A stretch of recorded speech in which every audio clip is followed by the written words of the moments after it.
Hello, everyone. Well, welcome to episode 285 of Kouryer podcast. Our today's guest is Mr. Tom Kolbeek. He's a concept artist at Guerrilla Games from Amsterdam, Netherlands. And of course, as always, in the captions, you can find the ID to his Instagram and the link to his art station so you can see his portfolio in full. And with that out of the way, I just have to mention that, yes, the countdown is still going on. We're only like 14 episodes till the end of the season 3 of the podcast, so it's going to be interesting. Personally, for me, I get giddy with anticipation with each passing episode at this point, because I'm waiting for like the ultimate episode 300 that I've been waiting for so much. Yeah, I mean, did you celebrate the 200th episode? Oh yeah, Nice. Definitely. I always celebrate milestones as much as I can, and Man, that's important. Yeah, definitely. And with that the quick introduction out of the way, how are we doing today? Great. Just finished work and ready to do this thing. It's fun. I'm excited. All right, awesome. And I hope that for the people who are watching on YouTube, it's not much of a spoiler. If you're seeing like the background of our today's guest is wallpaper. I think it's obvious what project he has worked on or is working on right now. And sorry if that's a spoiler, but yeah, we're definitely going to talk about Horizon Zero Dawn and Horizon franchise as well. Like it's one of those things that I've never actually played, and it's like on my backlog of things that I want to try. Like there's a bunch of big games that I haven't played or properly, and I'm kind of feel remorseful about it. Like one of them is Horizon, one of them is Elden Ring. Like haven't gotten into the Souls like games at all yet. So there's so many stuff I should get into, but damn man, there's so many stuff out there. But for starters, I want to actually start off with the signature question of the podcast, which is give us a little introduction on how we got into the world of visual arts and design. Basically, tell us your origin story of what led you to become an artist. Well, I was born. That's where we start, I guess. And then since I was a little kid, I can imagine back in the day, I played so many games. We got this really old computer, and it had the floppy disks. And my aunt brought all these floppy disks, and they were like full of like weird games that no one has ever played. So we just continuously play those games like all day long. And my dad also painted a bit. So I saw him making paintings, which was really fun and inspiring as a kid. And I also saw him, and it was my first introduction to Age of Empires 2. I saw him play Age of Empires 2. So together with like him painting and him playing Age of Empires 2, that kind of like kick-started my interest in entertainment, but also art. So my dad always had some of his paintings hanging in the house. And I found it very normal as a kid, but it definitely like in hindsight influenced me. Like that's, I guess, what my father does. So why not try it? And then I just went to school being a normal kid, drew a lot in class. It was also a way for me to connect with other kids. I would just sit back in the class, and then other kids would sit next to me, and we just both draw like weird stuff and talk about it, which was fun. And then the education system in the Netherlands is a bit different. So when I was 15, 16, I had to choose what I would become or do for the rest of my life, which was a big task and a big ask for like a young kid. But I found this course where it was a 4-year course where we would just study game art. And I saw the pencil drawings, and I still remember what kind of pencil drawing I saw. It was like this pencil drawing of a mushroom guy that's like one of the students drew for in a game. And I saw it and I was like, that's cool. And maybe I can also pull that off. And that's kind of like what propelled me into doing that course. And I started and never looked back, learned Photoshop, learned Maya, and started painting. And that's it. And then after like eight or 9 years of education, I did my internship at Guerrilla Games. And then, that's kind of how I got into it. All right, awesome. And those posts on your art session, which are like, the first post, which is Plague Knights, like, Europa concepts. So with a space engineer, Tycharian insect slaver, I hope I pronounced that right. Were they your portfolio pieces that got you that internship with Guerrilla? Yeah, it was the Plague Knight and especially the Soviet space engineer. There were the two that like they stood out for them. And then the insect slaver was a piece that I just worked on during breaks when I did the internship. But yeah, I had a lot of fun making those, and they I made those at school. All right. And what would you say to your 18-year-old version, or but at this case, like 16-year-old, version, if you had the chance to say anything basically at the time? Focus on fundamentals, bro. I would say that. Yeah. But actually, when I look back to it, I wouldn't. I would have just said like, just go. Don't look back. Go find people that also draw, and draw together with them, and that's it.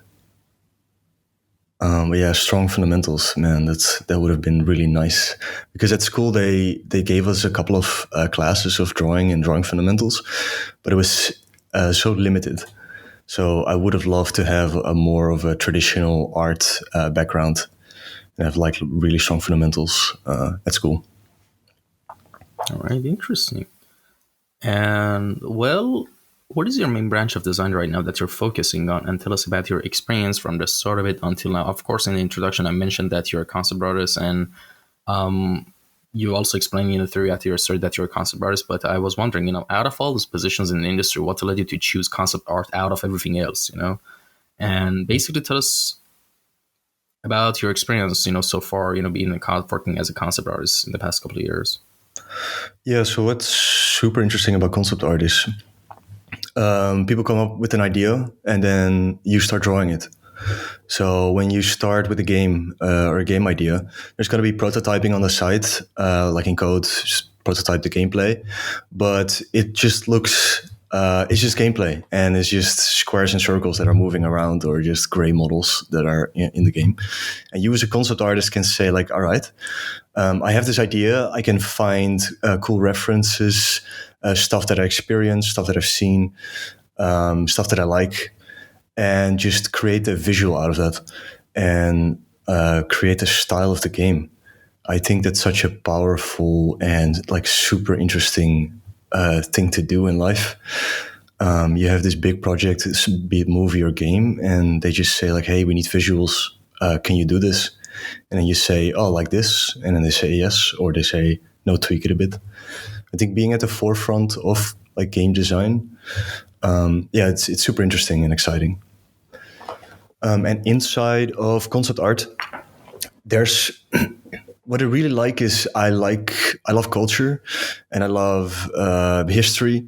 So when I read and learn about history, I really look at what influenced those people to make the art that they make the songs, make the architecture, but also like mosaics, paintings, sculptures. Why did they have the certain style that they had? And why did they like put so much time and effort into making stuff nice, but then nice in their style? It's so interesting.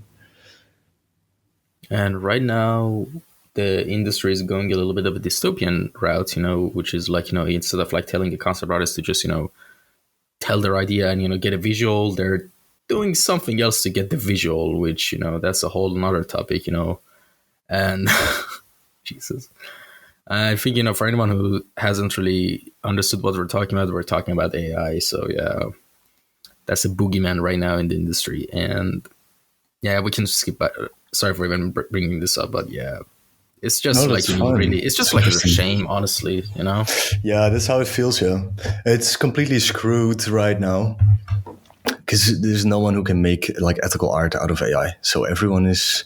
We know it's coming. We know we're probably. There's probably going to be some involvement of AI in development, but we don't know what the time frame is. We don't know when ethical AI like comes online, and we also don't know what the workflow is going to be. So we have no idea what the tools are going to be, which we work with. Right now, the tools are just very clunky. It's very like RNG based. You type in a couple of words, and then you just hope for the best. And yeah, there's so much plagiarism going on. So for the AI stuff, I'm just waiting until we get the good stuff I'm waiting until there's going to be software that has a creation process in them, and it's just going to be a bunch of words that you're going to type. And also, yeah, I'm also excited to see how AI is not going to be used. We could like branch off. We could have games that are made without AI, and then just maybe in the future, in like 50 years or something, we have games that are completely generated by AI, and then games that just didn't have any AI involvement, and they're seen as craft or seen as part of the culture, like oil paintings. So when photography came online, it branched off the art, like the traditional art and photography. It became two completely separate things. And I also see something like that happen. But yeah, no one knows. I don't know. We don't know. We'll see. Yeah, speaking of process and workflow, the next question kind of ties into that, which is how does your design process usually go anytime you want to start working on a new piece or project? And of course, I understand that this whole thing that varies, between personal work and professional work. But if you could answer us for this both instances, that'd be awesome. Also, like basically, what this question is asking: what is the structure? How does the structure of your pipeline look like? You know? Yeah, it starts with a brief. Even personal work, it starts with a kind of idea, and that idea is the brief. So you get a bunch of words, or you get an ask, you get a question. Can you make this? And then the first thing that you do is you start asking questions to make sure that you're actually making what is useful. Ask a bunch of questions. After the questioning and you get a bunch of answers, I start looking up references. And while I start looking up references, I already start picking out the interesting stuff from the references. So if I see a picture, I start looking at how can I extract a style from this picture? What is interesting from this picture? And then in my mind, I already start puzzling and creating the final artwork, and also what makes the final artwork interesting, I guess.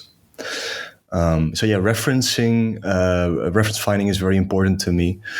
And after I did all the reference searching, I start sketching. And it can be in 3D or it can be in 2D. It completely depends also on what I like and what the project is going to be.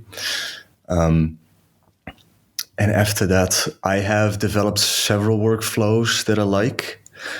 And we can talk about those, I guess. But I could just branch off on a tangent and talk for like half an hour about those workflows. So I don't know if that's well, the we right got time. All right, well, let's do it then. So I figured I'm all ears. I have this 3D workflow that I really like. I noticed that in 3D, what 3D does really well, and I love sculpting, so I use a lot of ZBrush. What 3D does really well is just shows you a lot of good lighting information. So I love to make 3D models without any textures, throw some lights in there and render them, and then you get this like super grayscaled model with only lighting information. So basically what I'm doing is the thing that I just leave is lighting information. Like the 3D model doesn't exist, only the lights in my scene kind of exist, and the way that the lights bounces off the grayscale model. And what I notice is if you put that 3D model, you put it in overlay in Photoshop and you throw some textures underneath, it starts to look good really fast. And that's also what I did with the masks that I have on my ArtStation. All of these, you can see the sculpts underneath the rendered out masks. So all of these sculpts, to me, they're just lighting information, and the texturing and the materialization that comes after it.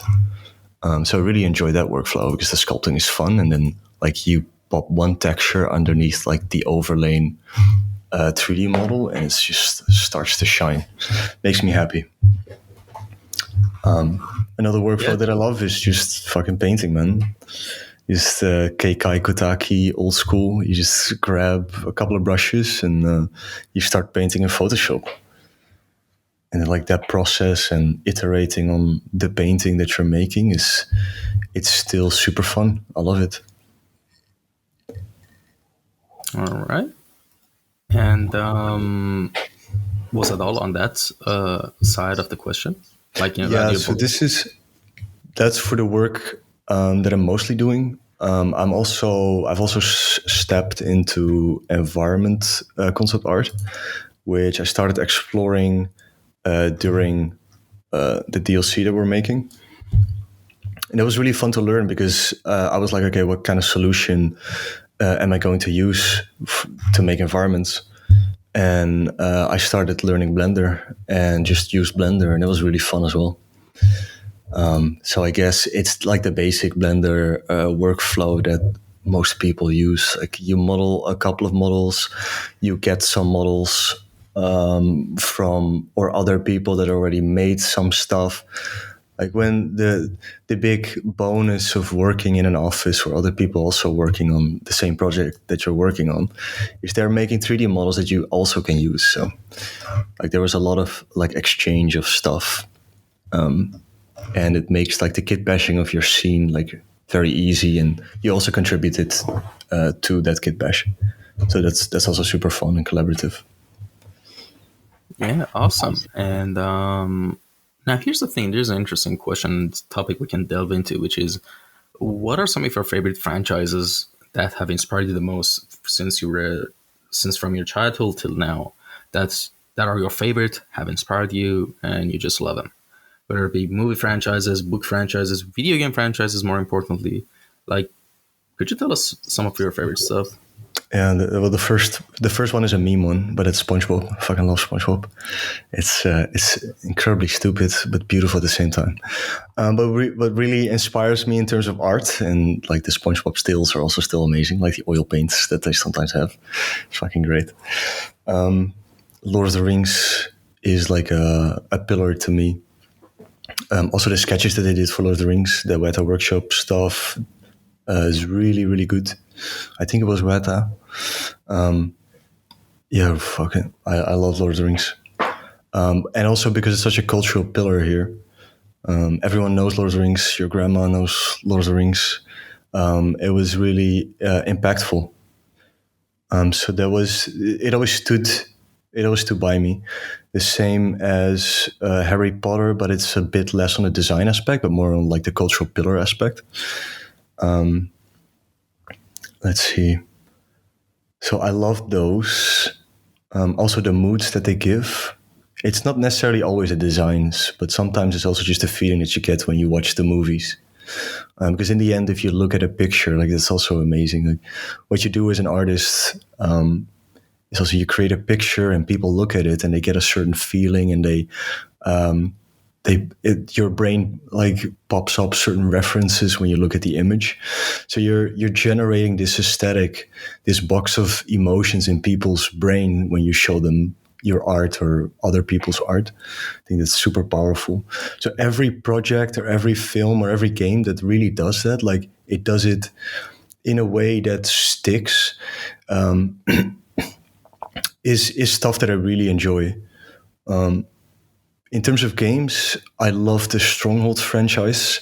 The first Stronghold and Stronghold Crusader was really powerful. I guess every like sprite-based RTS, I truly enjoyed.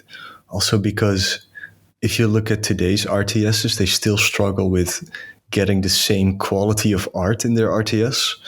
And the sprites that they designed for Stronghold and, for example, Age of Empires are still so high end. I'm still waiting until games like overstep that. Such a powerful way to make games as well. It's like, like they say, like it's basically the quality of between like those old analog, digital cameras and like current, like, digital cameras, like there's like, I'm not, by the way, like super tech savvy when it comes to cameras or stuff like that, but like they had a certain quality, like a clean sharpness to them, like those old analog pictures, color pictures that you would have to, go to give it to like a camera, like, technician, and they would, put it in like, those red dark rooms, develop the films. And I don't know, like Polaroids, for example. I don't know how to say it, but those type of stuff had a little bit more soul than, what we have right now. Yeah, for That's sure. the example you made for games, but now I'm just making for photos, for example, right? Yeah, it's exactly that. It's also the aesthetic that they hold. It's a certain a thing and a process, and only through that process, and also the acknowledgement that you use that process to make the end product is really powerful. I think that's also a part with the AI stuff that I see today. Like I saw some AI generated puppies, and first I was like, oh, that's kind of cute. And then I thought, but these puppies don't exist. And that made me very sad. If I see a picture or a film of puppies, I know they exist somewhere in the world. Somewhere these puppies are alive and they're thriving and they're happy. But when it's AI generated, it's not there. And that's kind of dystopian. So yeah, Oh yeah, it's also just what's out there and what is the process that influences the end aesthetic that you're going to get. yeah, definitely. And yeah, that's actually a good point now that I think about it. Yeah. But moving on from that for a second, who are some of your favorite artists and designers that have inspired you the most? Ooh, when I started school, we all looked at Keikai's Kotaki's art so much. And at the same time, Feng Zhu started his school, I think, or it was there already for like a year or two. So we all watched Feng Zhu's videos as well. Scott Roberts, we watched those, and we read the books. It was amazing. But my favorite artists, I love what Max Perulenko is doing. Also, his sharpness and his crispness in his designs are amazing. And there's, Actually, yeah, sorry to interrupt you. He might actually join on the podcast in a couple of months. Actually, that would I've be been in amazing, contact dude. with him.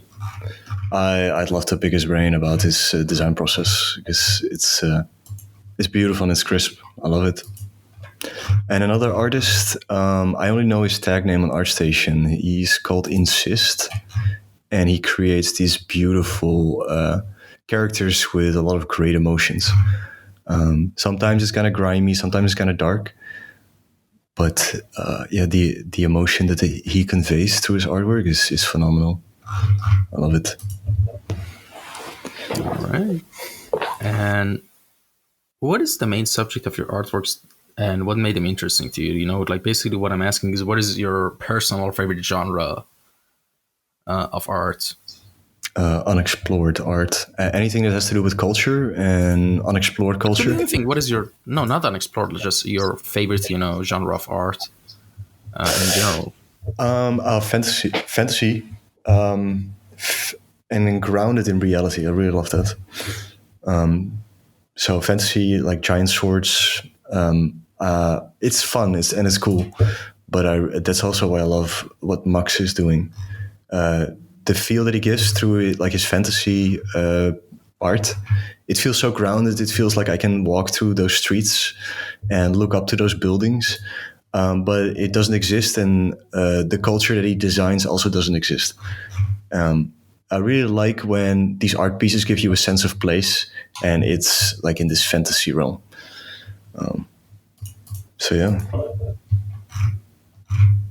All right. And speaking of fantasy, like I'm sure you also play fantasy games as well. And have you played Baldur's Gate 3, by the way? I've played it for a bit.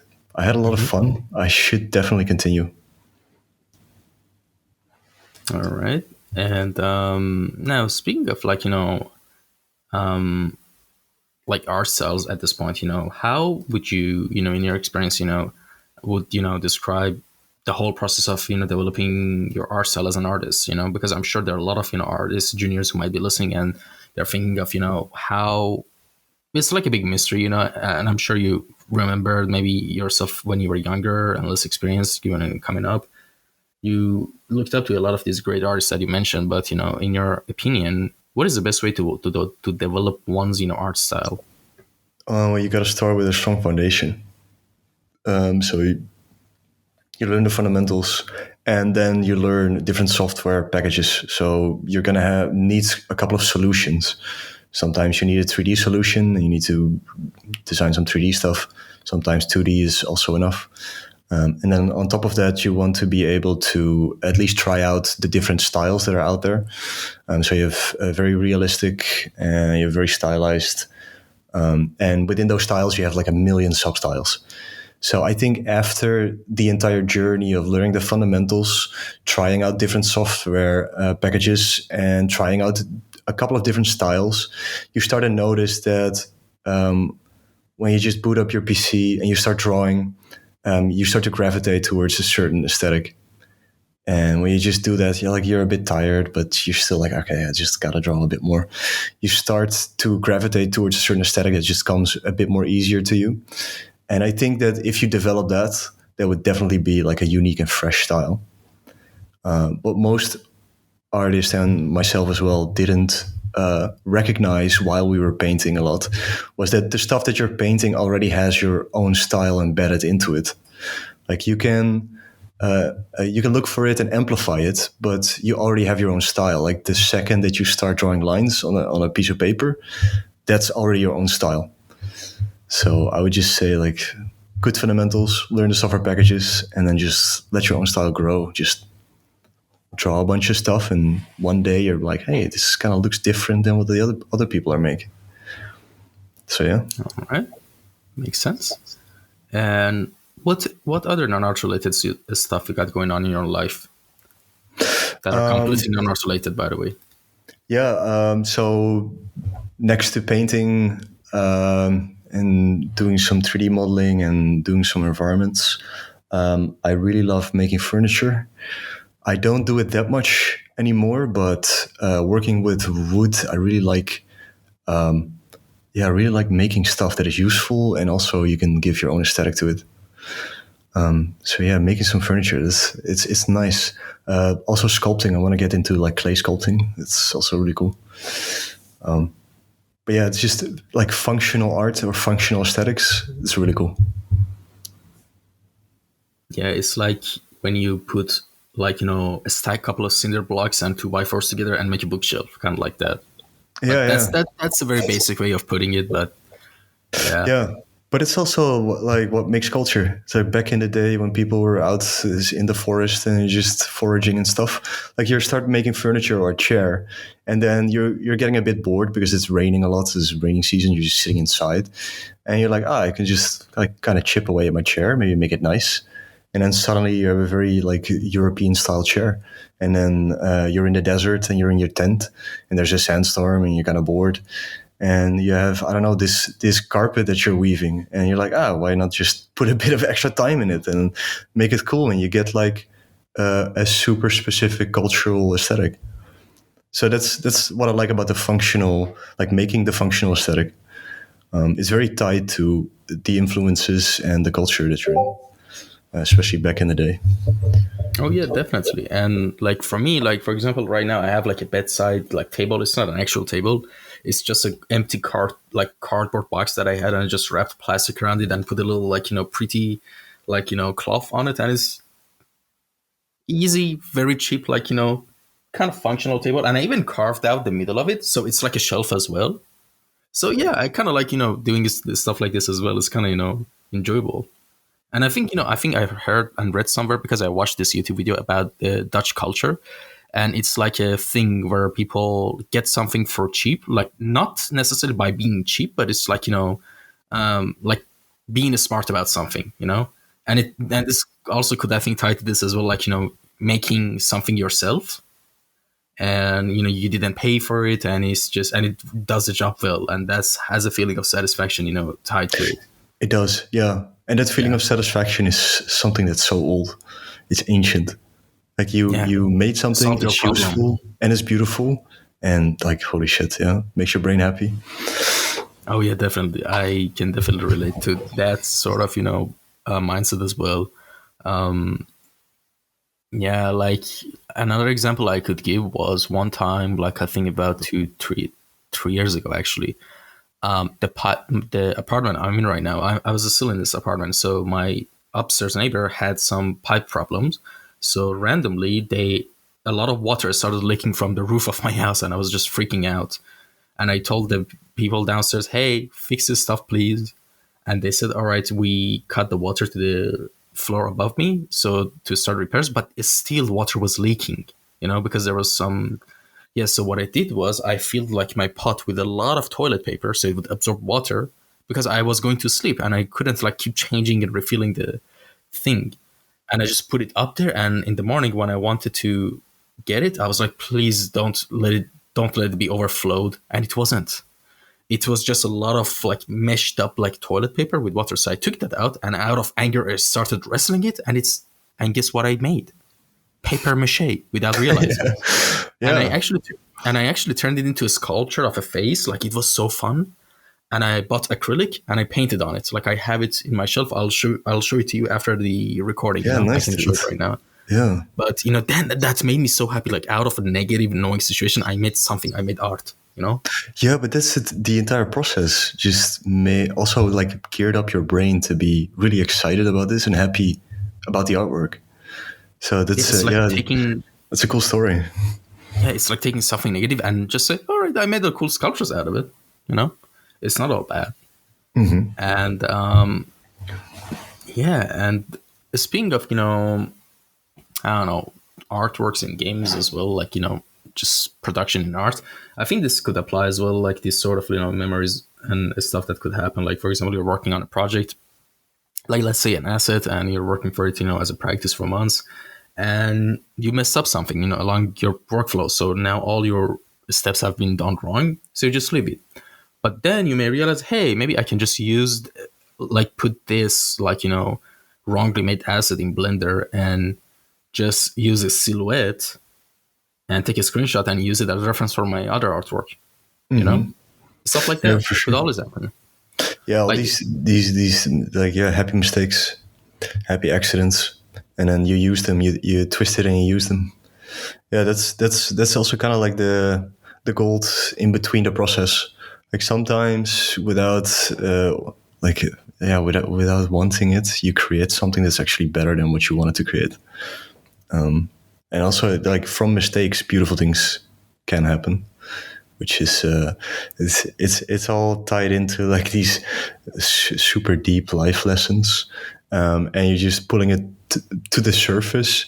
And while you're making art, it also functions. It's really nice. I oh like yeah, it. definitely. And yeah, like it's like you should try your best to find a positive out of every situation, even if the situation is like 90% negative. Just try to get a small win out of it. Out of spite, even if it Yeah, is. but you probably will get out of it somehow, and then you take all the lessons that you learned. Or if the lesson was just holy shit, I survived that, and that was pretty difficult. That's also like a giant lesson. Like, yeah, you can survive stuff like that. So if you have if you have an assignment that's super difficult and it feels like walking through mud. And in the end, you still get something out of it, even though it was an absolute grind. Like, holy shit, even though the workflow was messy, everything went wrong that did go wrong, you still got something out of it. So even when all the stuff goes wrong, you still can get something out of it. That's also a good lesson. Exactly. And I hope that, at this point, everyone who's listening have learned a lot of, cool stuff from this podcast as well. And, but for now, there's one interesting question that I want to ask, which is, what are, in your opinion, some of the golden rules of, working as a concept artist in a AAA, company or studio?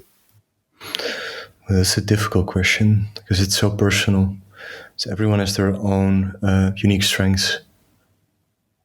I think it's so you're learning the fundamentals. You're gearing up towards becoming a production artist, and then in the beginning it's a grind. You don't know what you're doing. You land an internship or you're that junior. You have no clue what you're doing. I think the golden rule would be just take every opportunity to learn stuff. If you make a mistake and people say like, "Ooh," you get like bad reviews during some kind of art direction meeting. Just ask more questions. So they're like, "Oh, this doesn't work.